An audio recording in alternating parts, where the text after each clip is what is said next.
ህዝብ ትግራይ رجعتي زدلي حزب تግራይ ሰሪሑ ክበልዕ ዝደሊ ህዝብ ትግራይ ጦርነት አይደለን ህዝብ ትግራይ ፍቅሪ ዝደሊ ምስ ኩሉ ተስማሚዑ ምስ ኩሉ ተረዳዲኡ ክነብር ዝደሊ ማጢጡ ሰላምን ጥራይ ከምታ ቦና ዝወልዋ ካብ ሰላም ንላዕልና ትግራይ ትጠልቦ ነገር ሰላም ናይ ትግራይ ዲማንድ ሰላም ትግራይ ካብ ነነወየ ኣብ ዝበኣሰ ሕማቕ መንገድታት ሕማቕ ነገራት ዝስምዑና ኮይናና እዚ ማለት እዚ ንተጋሩን ኤርትራውያን ጥራሕ ይኮናን ንመሓለፉ ንክርስቶሳውያን ብምልኦም ኢትዮጵያውያን ንሓወይሱ ወሰውስ ክመውት የውልን ጦርነት ክህል የውልን ብዝካለ ጠረጴዛ ኮይንኩም በሰላማዊ ነገር ክፍታሕ ይዘለው ተዘይ ኮይኑ ሰብና በልዓኻ ሰብ መቸም ብጨዋታ ብማይ ይኮነን ጨዋታ ዘሎ ሰብ ስለዚህ በሐዊና ጨዋታን በሐዊ ጨዋታ ደግሞ ጽቦ ስለዚህ ይኮነ ህዝብና ነስተውዕል ስቆይና ብዙኾነ መራሕቲ ብዝንብ ልቡልና ተይኮነስ አስተውዕልና ክንኸድ ይግባል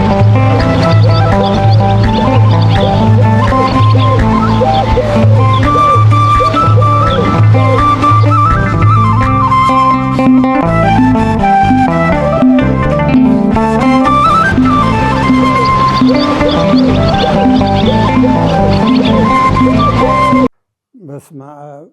ወወልድ ወመንፈስ ቅዱስ አሐዱ አምላክ ብፁዕ አቡነ አረጋዊ ናይ መንበረ ሰላማ ላዕለዋይ ቤተ ክህነት ኦርቶዶክስ ተዋሕዶ ቤተ ክርስቲያን ትግራይ ቅዱስ ሲኖዶስ ዋና ጸሐፊ ብፁዕ አቡነ ሰላማ ናይ ስብከተ ወንጌል ኃላፊ ናይ አውስትራሊያ ሊቀ ጳጳስ ብፁዕ አቡነ ናትናኤል ናይ ምዕራብ ሀገረ ስብከት ሑመራ ሀገረ ስብከት ሊቀ ጳጳስ ክቡራን ናይ ሀገረ ስብከቱ ሰራሕተኛታት ክቡራን ናይ ሚድያ ነጠፍቲ ኩልኩም ክቡራንና ክቡራት ኣብ ወፃኢ ዓድም ኣብ ውሽጢ ዓድም ዘለኹም ህዝበ ክርስቲያን ኩልኩም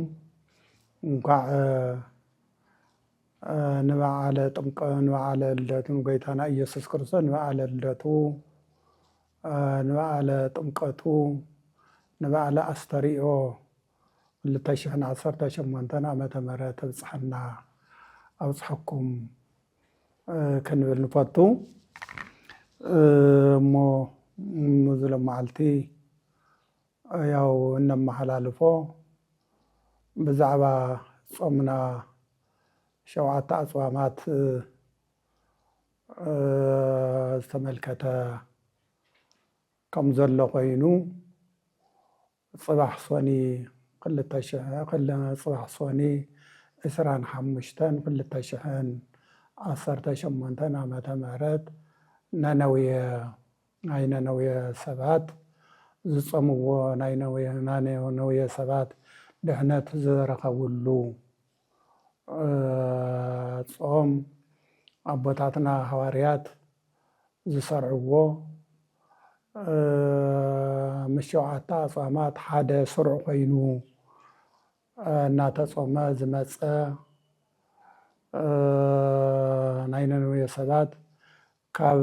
ዝተኣዘዞም መቅሰፍቲ ዝደሓንሉ እንደገና ሐዋርያው ፊልጶስ مسموته تصوير سقو تصوير سلاز نبارة بسالساي معلتي سلاز ترقبة زيون أو زي آتيو كستاوس غيرهم لكاونتي صريعو منا يمو صباح طري قلت إسران حمشتن قلتاشان 18 ዓመተ ምህረት يأتلو እዚ ጾም እዚ ብትክክል ከንጾሞ ጾም ጥራሕ እንተይኮነውን ስእለ አድህኖ አውጽኢና ናብ እግዚአብሔር ናብ እግዚአብሔር ማመልከቻና ክነቀርብ ግድን ስለዝኾነ በብግዚኡ ዞም ዝመጽ ዘለው ጾማት ማመልከቻና ጸገምና ናብ እግዚአብሔር እንመልከታለሁም ማመልከቻታት እዮም እዚኣቶም ንሕና ምስ እግዚአብሔር እንራኸብ ብጾም ብጸሎት ብሱባኤ እዩ እታ መማለዲትና ዝኾነት ድንግል ማርያም ናታ ስእሊ ሒዝና ስእሊ ኣድህኖ ሒዝና ንጎሆ ንእሽተይ የለ ዓብይ የለ ኩላትና ኣብ ቤተ ክርስቲያን ተረኺብና ናብ ፈጣሪና ምህላ ከነቕርብ እዚ እንድሕር ጌርና ኮይና እግዚአብሔር ንዓና ዝበሎ ምሕረት ንዓና ዝበሎ ሰላም ከም ዘምፅአልና ግድን ስለ ዝኾነ ያው ዘመነ ጥሪ ኩሉ ሕዚ ግን ጾመ ነነዌ ጀሚሩ ኣሎ ካብኡ እውን ጾም 40 በ9 መዓልቲ የካቲት እውን ይኣትሎ ዓብይ ጾምና ጎይታና ኢየሱስ ክርስቶስ ጾሙ ኢሉ ባሪኹ ዝሃበና ቅዱስ ጾመ ስለ ዝኾነ ቅዱስ ጾም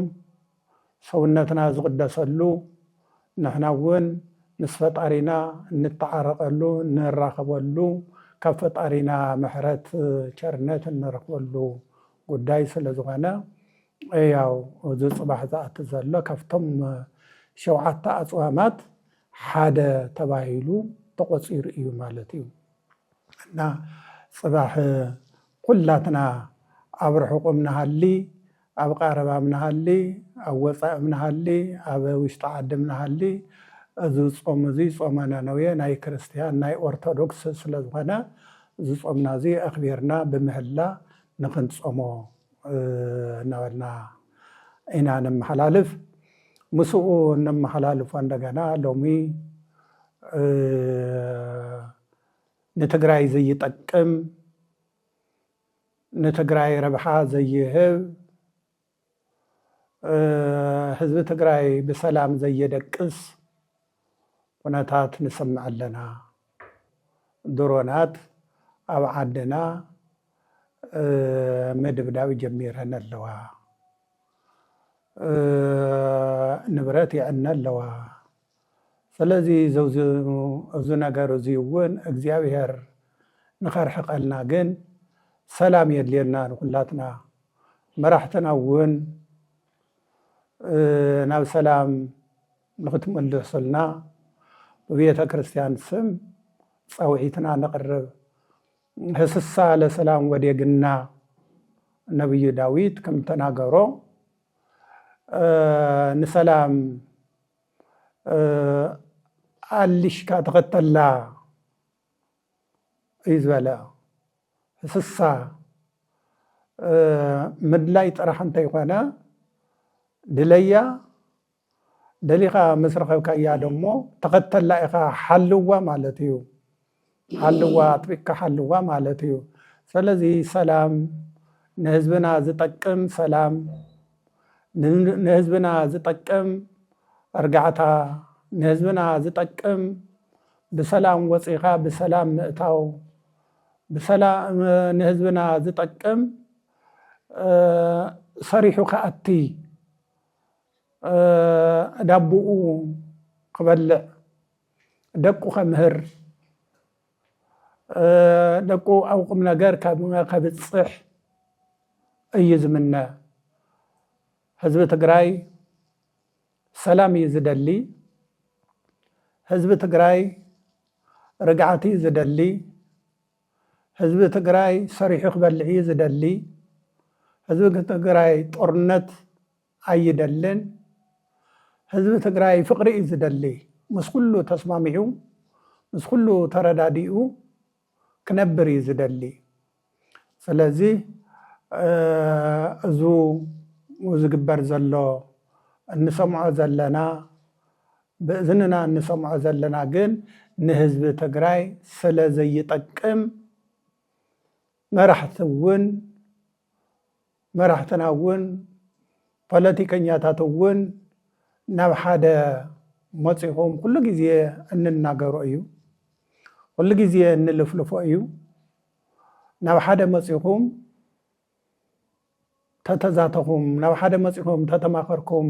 ናብ ሓደ መፅኹም ይሄን ሚሄን ተተባሃልኩም እንታይ ፀገም ኣለዎ እንታይ ፀገሙ ብጦርነት ዝፍታሕ ምንም የለን ጦርነት ርኢናዮ ኢና ጦርነት መፂናሉ ኢና አድቂቁና እዩ ወለደና ኢና ሲእናሉ እነታትና ኢና ብኪናሉ ወጣትና ኢና እህሊቅናሉ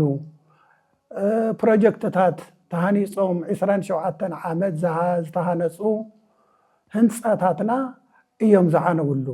ዝተረባሕናሉ ነገር ዝተጠቀምናሉ ነገር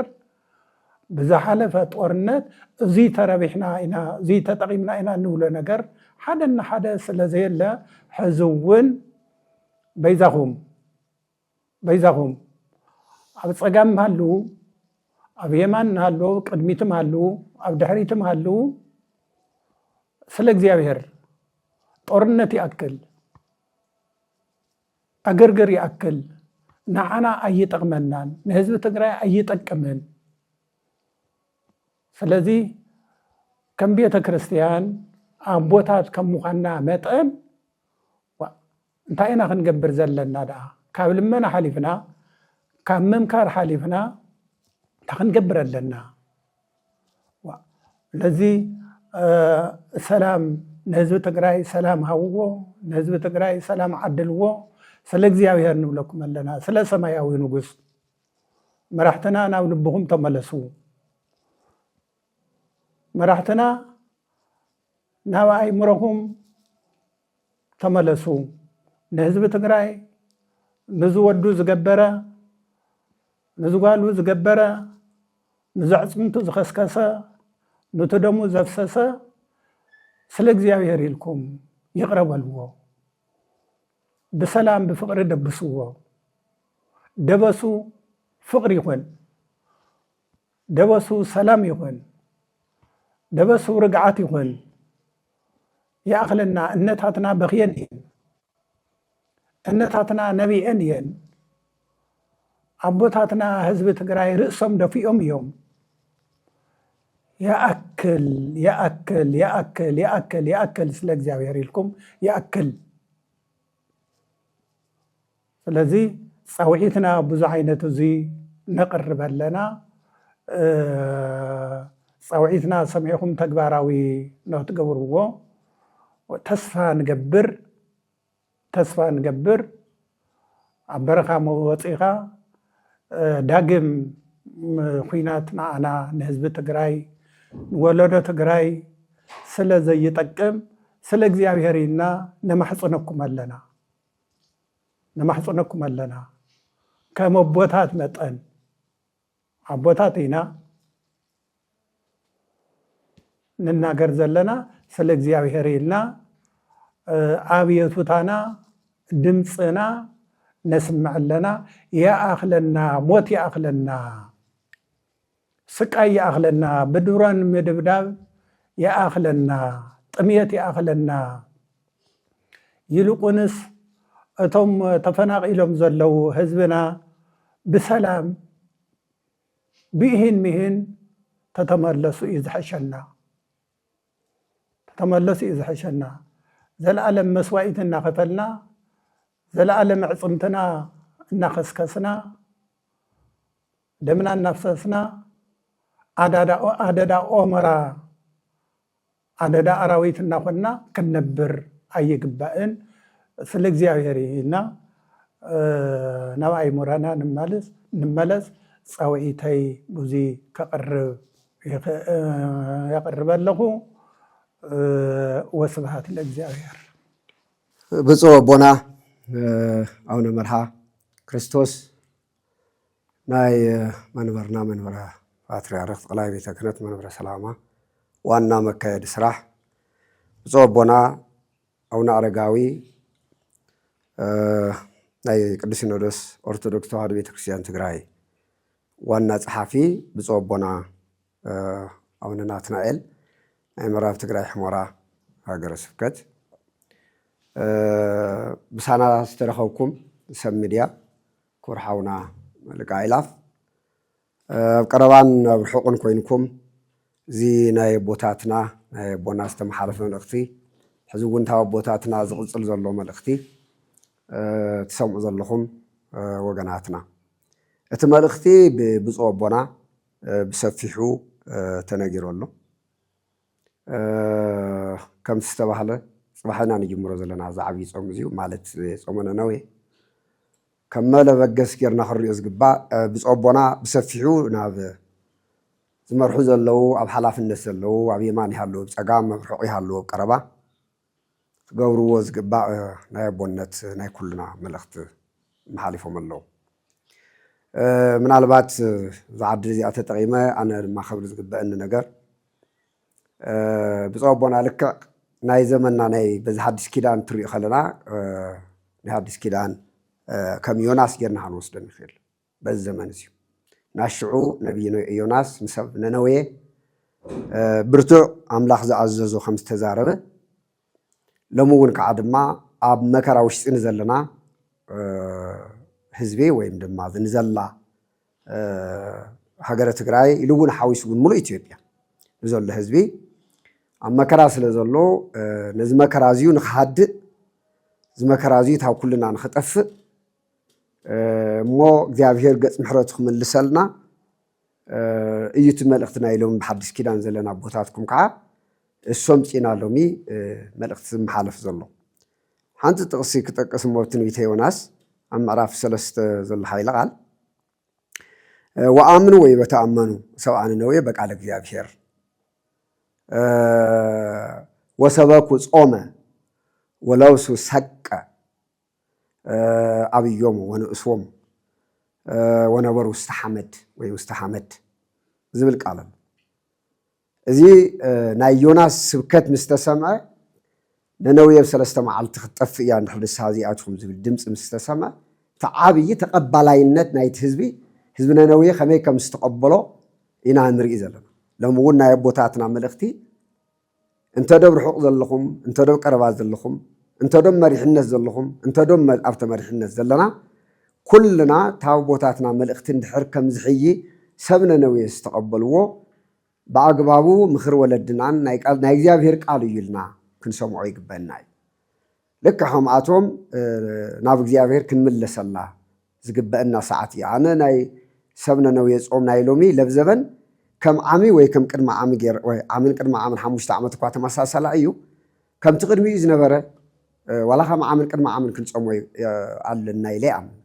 كم تبون عزولوه لومي كريتيكال حدقة زخون لك خلتشحن 10 سلستن وازيما أفز بتجرايك لولاو عتيز نبرة لك بتمساسلاي توازيم حليفوس كويناز تجمعوا الليو مالتي إكال زام الاقتصادي خنا محلف كلنا تمالن كدم تمالن نبريان نبرة خيكونس بأكال علم زري أزولو أب نصوها زيجاتاتنا أب جندفتا أب نتيجو أب كلها تنبين دما أب نصوها زيجاتاتنا زي عرفة درونات أب نصوها زيجاتاتنا أب موت أب في السمالو ساعتنا نعرفه زلنا ما الاختزي سقايب زبز الله توا حليفون تاب أديسابا تاوزا نافتقراي زاتو تافتقراي تملسهم خدوزو نور دكنا وحزبنا أير من غير تعاطي تقلفو أبزل وساعتنا الصوم زينو وجزلنا توا حليفون تافزن بحارس وعلي بريتورا تفرموا يمو سلامين عيلو كل سد زلوا وجنزو خمت مالي ناب بانكي اتيو تافتاز اتواناي بانكي جنزو اتيو كتكم زي خللا تاب كل تشحون وريدا حزبنا ورفع حيزو زلو قعنا بلبس حيزو علولو زلو زمنيو وازيما عينا ويدما في ساعات مسخوينا عينا صومنا نويه كنجمر زلنا سلازي أبز عينة زي وشتينا مشت راي ما يكون أبونام كلهم أبوناون كمز جلسوا تاون العالز حزن كأ تمالي أب دك حنتيت ما هيسن دك حنت ما هيسن تجراي تام ما هيسن تجراي تولدو تمالي مكرات تجراي عدتات سقاي تجراي ناقفو تاب أسوان كبان كدحنو كلهم أب حد خوينهم مسواعيت في دخفولون تاريخ الناس رزموت صدقنا بتيو لومي تفلا اليوم تجراي أب عبي وردت أب عبي حزن زورقت له وازيما عينان زيو أب تاريخ تجراي أي تفصل ታሪክ ትግራይ ክርኢ ከለና ተጋሩ ንርዳእ ኢና ኩልና ነንርሶም ዘመነ በደጃት ተባእስሉ ዘመን ነይሩ እዩ ንዝክሮ ኢና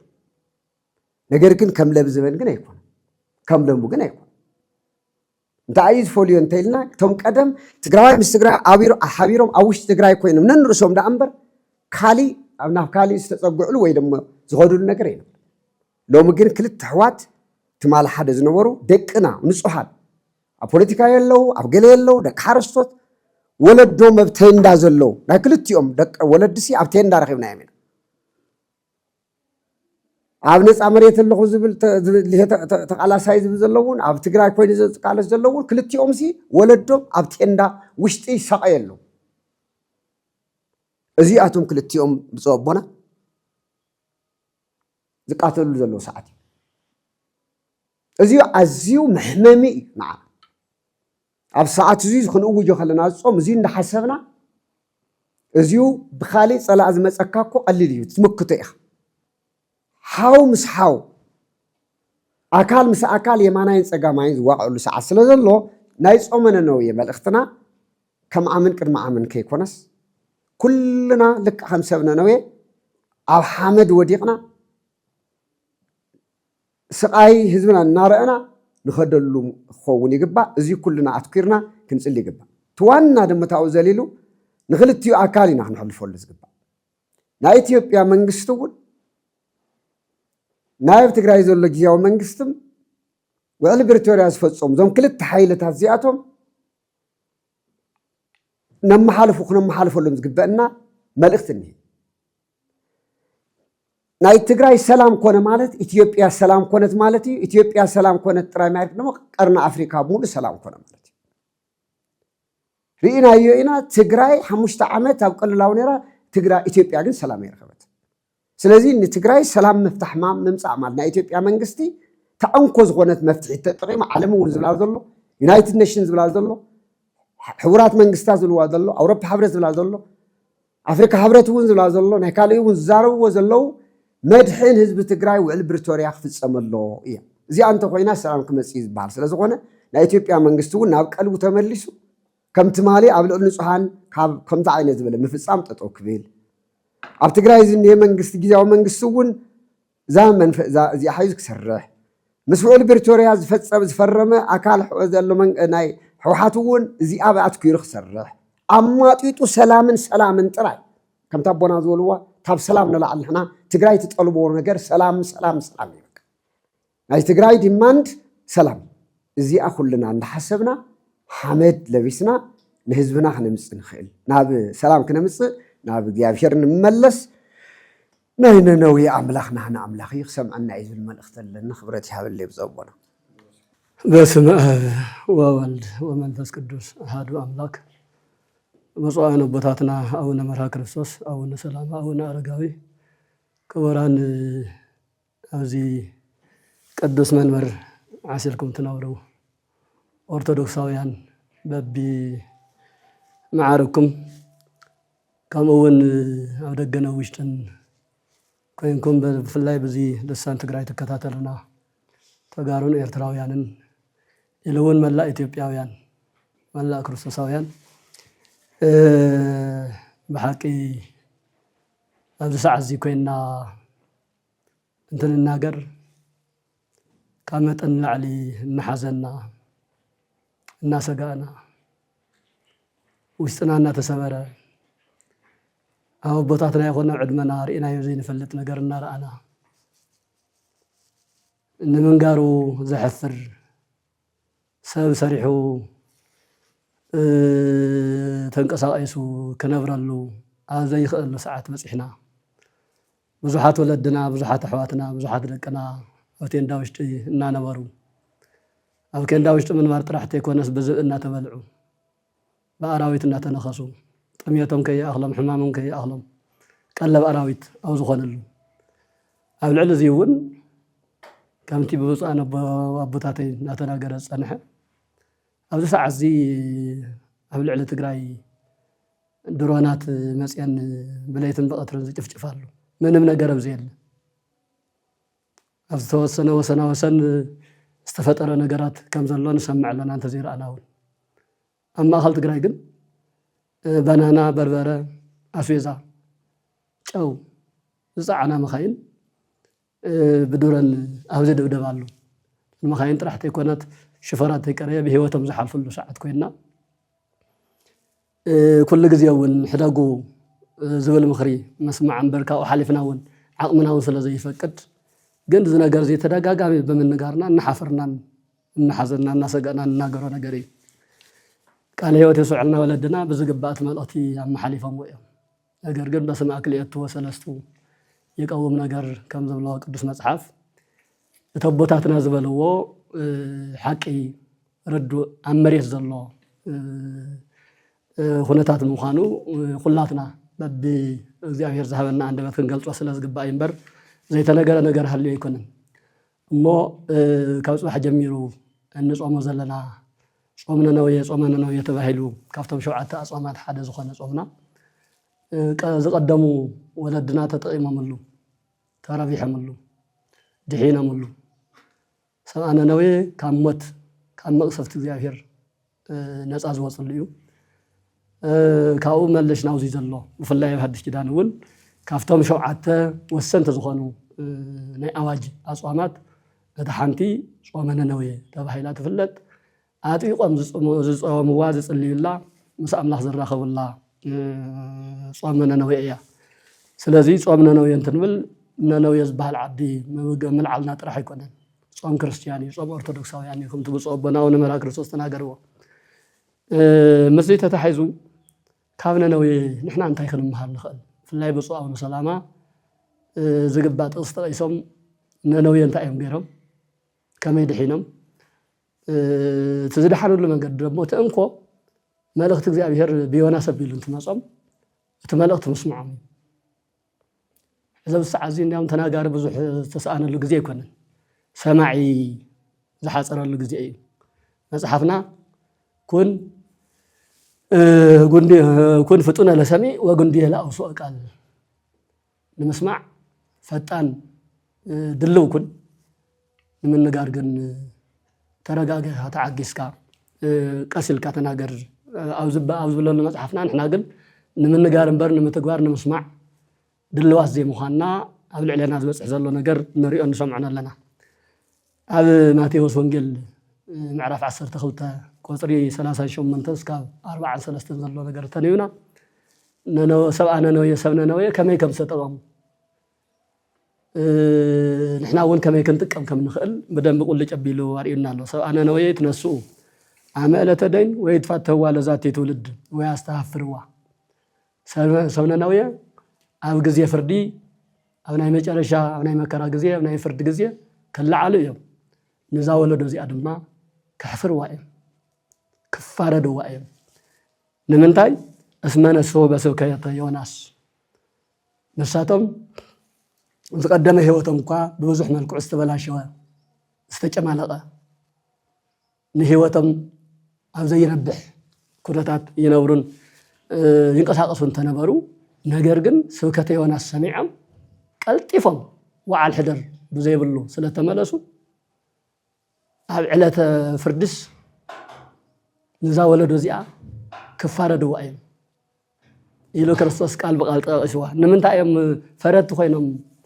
ወይ ንኣብነት ኮይኖም ተጠቂሶም ትል ደሞ እስመ ነስሑ በስብከተ ዮናስ ዮናስ ስብከት ተመሊሶም ኣለዉ ወናሁ ሃሎ ዘይዓቢ ዮናስ ነገር ግን ካብ ዮናስ ዝዓቢ ኣብዚ የምህር ኣሎ ኢሉ ክርስቶስ ንባዕሉ ጠቂሱ ዝተናገሮ ነገር ኢና ንርኢ እዚ ማለት እንታይ ማለት እዩ ሰብ ነነዌ ብዙሕ ሕማቕን ፅቡቕን ዘሕለፉ ሰባት እዮም ክልተ ህይወት ኣለዎም ክልተ ኣነባብራ ነይርዎም ዝቐደመ መነባብሮኦም ብዓመፅ ብተንኮል ብቐትለት ብዝሙት በየሸለልተኝነት ብግድየለሽነት እግዚአብሔር የለን እስካብ መባል ዝበፅሐ ሕማቕ ህይወት ሕማቕ ኣነባብራ ነይርዎም ናይ ዮናስ መልእኽቲ ምስተለኣኸሎም ግን ዮናስ መን እዩ እንታይ እዩ ካበይ ይመጽ ኳስ ኣይበሉን ናይ እግዚአብሔር መልእኽቲ ምዃኑ በቀጥታ ተረዲእዎም ካብ ላዕለዋይ መንግስቲ ኣብ ዙፋን ዝነብር መንግስቲ ጀሚሩ እስካብ سرحتنيا يا مويا سريحو اسكاب زنبر زلو أكل كله ماك لبيسو وجه تخدينو أب حمد كم تبصوا بنازبل وأب حمد وديقو نسال استمعتي صيمو صليو أطفئنا أنا بدلنا أنا ببدلنا خيت أطفالنا أملاخنا يهم ملقتنيا ليق كاللها تلاخ ملقتنيا تقبلنا يلنا بمبال سلست معالتي طبق زخنه أيكونن سب انسسا ጭምር እንስሳ ዘቤት እንተይ ቀረየ ህፃናት ከይቀረዩ ጾመም ውዒሎም ሓዲሮም እዮም ወመልክዕ ደሞ ጸሎቶም ተሰሚዑ እዩ ካብን ድሓር ዘሎ ህይወት ተናይ መጀመርያ ዝተበላሸ ህይወት እኳ ተነበረ እታ ቃል አምላክ ምስ በጽሐቶም ግን ቀልጢፎም ናብ ንስሓ ኣትዮም ተግባራዊ ምግባሮም ንሕና ካብዚና ዓብይ ትምህርቲ ክንወስድ ዝግባና ክልተ ነገር ሓደ ጾም እንተወጅ ነዚ ተራ ምስኪን ድኻ ህዝብ ጥራሕ ኣይኮነን ንመንግስቲ እውን ጭምር እዩ ኣብ ዝኾነ ይኹን መሪሕነት ንዘለዉ እውን ጭምር እዩ ጾም ዝእወጅ ጸሎት ዝእወጅ ኩሉ ኣብ ትሕቲ ፈጣሪ እዩ ፈጣሪ ዘይኣምን ኣካል እንተልዩ ንሱ ምናልባት ብደው ዝሞተ እዩ አልበለዚያ ንኹሉ እዩ ሰብኣነ ነው የዘደሓኑ ካብ ንጉስ እስካብ ተራ ሰራሕተኛ እቲ መልእኽቲ ኣምላኽ ተቐቢሎም ተግባራዊ ብምግባሮም እዩ ሕዚ እውን ካብዚ ክንመሃር ሓደ ቀልጢፎም ምስምዖም ካልኣይ ደሞ ኩላቶም ብሕብረት ሙፃም ምፅላዮም ክድሕኑ ገይርዎም እዩ እዛ መንገዲ እዚኣ ንነነዌ ሰባት ጥራሕ ዘይኮነስ ንዝኣምን ኩሉ መድሓኒት ስለ ዝኾነት ካብቶም ሸውዓተ ኣፅዋማት ሓንቲ ኮይና ተቐሚጣትልና ወለድና እናተጠቐሙላ ፀኒሖም እዮም ሕዚ እውን ከምቲ ቦታትና ዝበልዎ ትግራይ ካብ ነነዌ ኣብ ዝበኣሰ ሕማቕ መንገድታት ሕማቕ ነገራት ዝስምዑላ ኮይና ኣላ እዚ ማለት እዚ ንተጋሩ ንኤርትራውያን ጥራሕ ኣይኮንና እንመሓለፎ ንክርስቶሳውያን ብምልኦም ኢትዮጵያውያን እውን ሓወይሱ ኣብ መላእ ዓለም ዘሎ ኦርቶዶክሳዊ ኣብዚ ሰዓት እዚ ክንሰርሕ ክንንቀሳቀስ ክነለምዕ ክንረዳዳእ ክንተሓጋገዝ ይህን ምህን ክንባሃል ክንመኻኸር ክንዛተ እምበር ንሰንሳትና እናተባህላዕና እናተባእስና ሓደ ብላዕሊ ደብድብ ሓደ ብታሕቲ ይፍሕር እንታይ ጉድ ይወሪዱና ብፍላይ መሪሕነት ዘሎ ኣካል ኣብ ማዕደ ይኹን ውዚ ዘሎ ኣካል ብደንብ ክሓስበሉ ክዝትየሉ ይግባእ ጦርነት ከምቲ ወለድና ዝበልዎ ንማንም ኣይጠቅምን ጠቂሞ ይፈልጥን ንፅባሕ እውን ኣይጠቅምን ስለዚ ጨው እንታይ እዩ ዝበሃል ክትምቅር ተኮይንካ ንባዕልኻ ኢልካ ምቅር እዩ ካብኡ ላዕሊ ተኮይኑ መዓት እግዚኣብሔር ኣብ ርእስና እዩ አንጽላል እዩ ዘሎ ስለዚ ክቡራንን ክቡራትን ደቂ እግዚኣብሔር ኩልኻትኩም ኩላትና ናይ ሰላም ሰበኽቲ ንኹን ኩላትና ዮናስ ንኹን ኩላትና እውን ናይ ሰብ ነነዌ ትምህርቲ ንውሰድ ዮናስ እኮ ብዙሕ ስብከት ኣይሰበኸን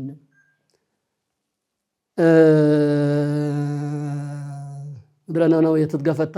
እስከ ሰሉስ ዕለት ኣብ ሰለስተ መዓልቲ ዝዓዲ እያ ክትጠፍእ እያ እዩ ካብቲ ናይ ዮናስ ስብከት ንላዕሊ ናይ ነነዌ ሰባት ቀልጢፎም ምድማፆም እዩ ዓብይ ፍታሕ ዘምፅእ ዮናስ ታስተላእኻ መልእኽቲ ኣይወስኸን ኣይቀነሰን ነሳ ወሲዱ ነጊርዎም ነሳቶም ደሞ ቀልጢፎም ሰሚዖም ናብቲ ገራት እዮም ንሕና ካ ተኮይና ክንደይ ቃል ወንጌል ይስበኽ ኣሎ ክንደይ ምክሪ ሓሳብ ይወሃብ ኣሎ ክንደይ ሰላማዊ መልእኽቲ ይሓልፍ ኣሎ ከምቲ ብፁዕ ኣቦና ኣቡነ መርሃ ክርስቶስ ዓንተ ወዝጠቐስዎ ብፍላይ ኣብ ትግራይ ዘለዉ መራሕቲ ክንደይ መዓልቲ እዩ ምክሪ ተዋሂቡ ክንደይ በኣካል ይኹን በሚድያ ይኹን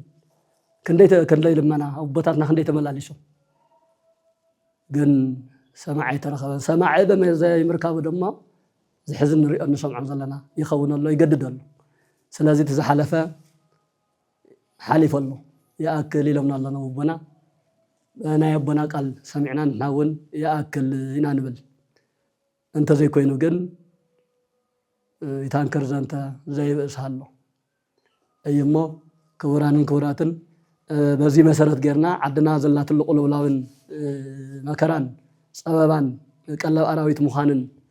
መሰረት ጌርና እቲ ዝተለመደ ጾምና ኣጠናኺርና ጾምና እንተመሓልፉ ምህላውን ወሲኽና ጾም ጥራሕ ተይኮነስ ብስሩ ጾም በባህሪኡ ጾም ጥራሕ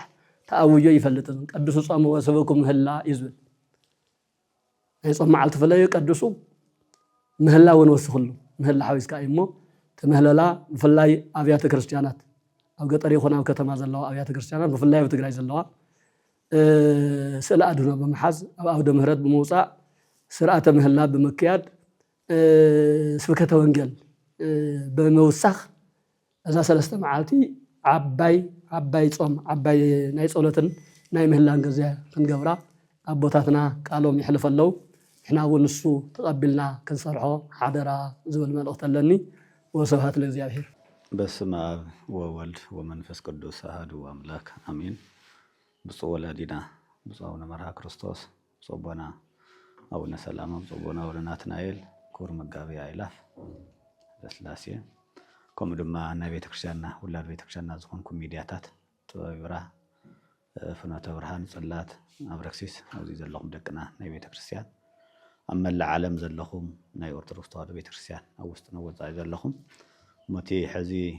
ብፃን ብፁዕ አቡነ አቡነ መርሃ ክርስቶስ ኩሎም ብፃን ኣቦታት ዘሕለፍዎ መልእኽቲ ኣብ ቤት ፅሕፈት ዘለና ብፃን ኣቦታት ኢና ሕዚ ንዕልፎ ዘለና ምስትፆም እቲ ሕዚ ዘለናሉ ኩነታት ብግልፂ ዝተነገረሉ እዩ። ኩነታት ሃገርና ኣብ መሰከፍ ዘለዎ እዩ። ኣቦታት ደግሞ በየትም ይሃሊ ናይ ኩሎ ኣቦውን ስለ ዝኾነ ብፍላይ ደግሞ ኣብ ሕዚ ኣብ ክልተ ተፈልዮም ዘለው ደቅና ኣብ መከራ ዘሎ ህዝብና እናተናወሐ ባዕልኻ ንባዕልኻ ተቃቲልካ ንምንጋሩ ዘይምቺ ንብብካዩ ዘይምቺ ኩነታት ዘለናሉ እዩ። በዚ ውሽጢ ዓዲ ዘለኹም ደቅና እውን ትድኤፍ እቲ እውን ኣብ ሓራ መሬት ዘለው እውን ደቅና ኩልኩም ደቅና ኢኹም። ካብ ማንም ከምቲ ብፁዕ ኣቦና ዝበልዎ እዩ። ካብ ማንም ፖለቲካ ነፃ ዝኾንኩም ትማሊ ንዛ ህዝቢ ትግራይ ንዛ ሓንቲ ትግራይ ሓቢርኩም ዝወደቅኩም ሓቢርኩም ዝቆሰልኩም ሓቢርኩም ብፃትኩም እውን ናብ በረኻ ዝቀበርኩም ኢኹም። ሕዚ ግን ንምንጋሩ መሰከፋይ ብዝኾነ መልክዑ ንዝኾነ መልክዑ ብታሪክ እውን ሓውና ሓው ተቃቲሉ ታሪክ እውን ዘይብሉ ሕማቕ ታሪክ እዩ ሙና ዓድና ዝኸውን ዘሎ። ስለዚ እቲ ብፃን ኣቦታትና ዝበልዎ ሕዚ ተጀሚሩ ዘሎ ንሰምዕን ዘለና ጠጠው ኣቢልኩም ናብ ጠረጴዛ መፂኹም እቲ ህዝቢ ተፈናቂሉ ዘሎ መከራ ዘሎ ህዝብኹም ብውሽጥም ዘለኹም ብደገም ዘለኹም ንዕኡ ናብ ማዕዶዳ ናብ መረበቱ ሓዊስኩም ትግራይ ብሰላም ክትረክብ ብሰላም ክትንቀሳቀስ ናይ ሰላም ሃዋህው ክነብር ዳ እምበር ባዕልኻ ንባዕልኻ ከም ቃይልን ኣብየልን ተቃቲልካ ትርጉም ዘይብሉ ህይወት ክኸውን ዋጋ የብሉን። ስለዚ እቲ ሓደ እዚ መልእኽትና እዩ። ብፍላይ ኣብ በረኻ ዘለኹም ውሽጢ ዓዲ ዘለኹም ነዚ እውን ንክልተ ኣሕዋት ንክቃተሉ ላብ ዘይኮነ ንኽኣትዩ ኣብ ማሕበራዊ ሚድያ ተጋድሉ ዘለኹም ደቅና እውን እዚ ትክክል ኣይኮንኩም። ዓበይቲ ዓዲ መራሕቲ ሃይማኖት ነዚ ኣብ ዝሓፀረ መዓልቲ ኣብዚ 2 መዓልቲ ጠቕላላ ሲኖዶስ ተሰብሲቡ መፍትሕታት ክወሉ እዩ። ሕዚ ኣብዚ ዘለና ብፁዕ ኣቡነ አቡነ መርሃ ክርስቶስ፣ ብፁዕ ኣቡነ ሰላማ፣ ብፁዕ ኣቡነ ናትናኤል ኣብዚ ኣነ እውን ኣለኹ ኣብ ቤት ፅሕፈት ዘለና ኢና ብዛዕባ ተፀሞነ ነበን ነዘን ሕዚ ነበን ዘለና ኣብዚ 2 መዓልቲ ግን ሙሉእ ሲኖዶስ ተፀዊዑ ብዛዕባ ህልው ሃገርና ተመያይጥና ውሳኔ እውን ንሕልፈሉ ንደቅና እውን ነቲ ተበልና ነታ ትግራይ ዝምች ዝጥዕም ነገር እውን መልእክቲ ዝመሓላለፈሉ ግዜ እውን ከም ዝኾነ ዝተሓሲብኩም ሕዚ ግን ዝምህለ ጾም እውን ስለዛት ዘሎ ምስቲ ጾም ክንፀውም ተኮይና እናተቃተልና እናተዳወና እናተባእስና እናተፃረፍና ኣይኮነን። እስቲ ዘን 3 መዓልቲ ኩልኩም ብቲ ዘለኹም ሰባት እስቲ ናብ ኣምላኽና ንማህለል፣ እስቲ ናብ ኣምላኽና ንርኢ። ከምቲ ንነብዩ ዮናስ እግዚአብሔር ዝሰምዖ እግዚአብሔር ንነብዩ ዮናስ ሰሚዑ ደግሞ ነቲ ህዝቢ ሰብኣ ነነዌ እውን ካብቲ መፅይዎ ዝነበረ ሽግር እውን ክድሕን ከም ዝኽኣለ ህዝብና ክድሕነሉ ዝኽእል ናብ ሓደ መፂና ሓደ ተሰዳዳይ ሓደ መሰዳዳይ ኮይኑ ተኾነስ ንኹሉ ትግራይ እኽልቲ እያ ንነዊሕ ዘመናት እውን እንኳን ክልተ እዚ ዘለው ሰባት ውሕዳት ኣይኮናን። እቶም ቅዱሳን ነገስታት ኣብርሃ ሃፅዋ እኳ ክልተ ነገስታት ኮይኖም ምድሪ ብሰላም ብፍቅሪ መሓዲሮም እያ ምድሪ። ስለዚ ኣብዚ ጾመ ነነዌ ሙሉእ ቤተክርስትያናት ዘለው ኣብ ውሽጥና ኣብ ዓድም ዘለው ስለ ህዝቢ ትግራይ ስለዚ ሕዚ ዘሎ ትፍጠር ዘሎ ሕዚ እናሞተ ዘሎ እናቆሰለ ዘሎ ናብ ዘይኮነ ይኸይድ እውን ስለ ዘሎ ኣብዚ ጥዑም ቦታ ኮይንኩም ኣብዚ ዘለኹም ን3 መዓልቲ እናፀለኹም እናመፀትኩም ፀንሕሞ ድሕሪ 3 መዓልቲ ኣብቲ 26 27 ግን ሲኖዶስ እውን ጠቕልል ኣቢሉ መልእኽቲ ዘመሓላልፈሉ እውን ክኸውን ስለዝኽእል ስለዚ ኣብዚ ኩላትና ናብ ሓደ ንመፀሉ ናብ ሓደ ንኾነሉ እምበር ንፈላለየሉ ሰዓት ኣይኮነ። እዚ ዋና መልእኽትና እዩ። እታናይ መወዳእታ ንሕና ከም ኦርቶዶክስ ቤተክርስቲያን ከም ትግራይ ኦርቶዶክስ ተዋህዶ ቤተክርስቲያን ጥራሕ ኣብ ትግራይ ዘሎ ይመውት ዘሎ ተይኮነስ ከም ትቅድም ፃና ቦታት ነሉ ኣብ ምሓራ ዝመውት እውን ወገናይ ክርስቲያን እዩ ዝውዳእ ዘሎ ኣብ ኦሮሞ ዝውዳእ ዘሎ እውን ኣብ ተፈላለየ ብቻ ዘሎ ክርስቲያን ክመውት የውዲ ሰውስ ክመውት የውልን ጦርነት ክህል የውልን ብዝካኣለ ጠረጴዛ ኮይንኩም ብሰላማዊ ነገር ክፍታሕ እዩ ዘለዎ ተዘይ ኮይኑ ሰብ እናበልዓኻ ሰብ መቸም ብጨዋታ ብማይ ይኮነን ጨዋታ ዘሎ ሰብ ስለዚ ብሓዊና ጨዋታን ብሓዊ ጨዋታ ደሞ ጽቡቕ ስለዘይ ኮነ ህዝብና ነስተውዕል ስቆይና ብዝኾነ መራሕቲ ብዝንብ ልቡልና ተይኮነስ ኣስተውዒልና ክንኸድ ይግባና ትክክል ዘይኮነ ትክክል ኣይኮንኩም ኢልና ኣብ ሓደ ዓሲልና ህዝብና ከይውዳእ ህዝብና ከይመውት ህዝብና ከይጸንት ንታሪክ እውን ባዕልና ባዕለም ተዋዱ ህዝብና ተባሃለ ጸሊም ከምቲ ናይ ሩዋንዳ ታሪክ ከይኾነና ትዛሓለፈ ጀኖሳይድ እናተፈጸመ ካልኣይ ጀኖሳይድ ከይፍጸም ስግኣት እውን ስለ ዘለና ኣብ መላእ ዓለም ዘለኹም ኣብ ኢትዮጵያ ዘሎ ፌደራል መንግስቲ እውን ኣብዚ ዘሎ ግዚያዊ መንግስቲ እውን بسنة سرعة بتاوع لمسرت حبرتسب تتفناقل زلو تزموز زلو نامرو بتخملس بتوع لدمو تزي تفصموا علتا تفصيمهم سلام حزب تግራይ سلام حزب ኢትዮጵያ سلام حزب افريكا كخون دما ናይ ኩላትና ድልየትዩ ንዚኢና ንሕና ንዘለና ስለ ትግራይ ጥራሕት ይኮነስ ስለ መላእ ዓለም ዘላ ቤተክርስቲያን ትምልከተና እውን ስለ ዝኮነት ስለዚ ኣብ ውሽጥ ኣብ ካልእ ዘለኹም ቦታት እውን ስለ ሰላም ምስባኽ ስለ ሰላም ኩላትና ንፀውዕ ዝጾም እዚ ናይ ሰላም ናይ ፍቅሪ ይግበረልና እግዚአብሔር ይኽብረልና ይغنيልنا